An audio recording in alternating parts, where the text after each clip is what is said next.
Binidyoan pa ako. Ano? Correct dati to. Sensitive ka. Reporter's notebook, ano ka ba? Sensitive. Wala yun, pero may lamat na yung pagkakaibigan nyo. Hey, sir. Pagkakapin natin. Napapansin ko, medyo alok medyo ang layo dati. Sama-sama tayo.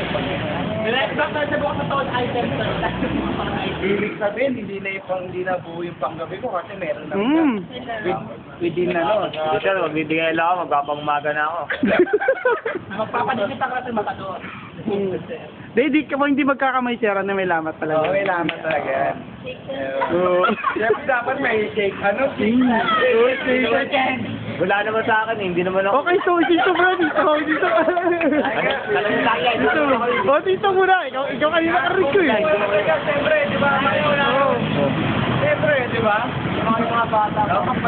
No hard feelings, di ba? Sir, kilala nyo naman, nagkataniwan sa ng loob. Di ba hindi naman siguro pagkabata yung kakamay ka ng ano? Pare, wala rin.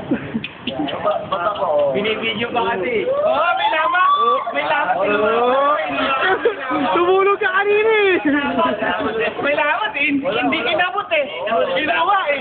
May lamat, may lamat no, may lamat. Para bibidyo, mga abo sa'yo, Pino. May lamat na ang pagkakaibigan. May lamat na rin ang pangkaibigan. Parang lang yun siya. Ngayon pa eh, kaigan. Kamano? Lumakas na malaki ko pa eh. Sige, pala kayo. Kung nagkapikunan kayo dyan, pero ano lang yan. Hindi naman siguro personal. Diba, biro-biroan lang. Yun nga lang, bato-bato sa langit at naman na magagalit. Ang pikon ay laging talo. Diba? Kaya, ayan.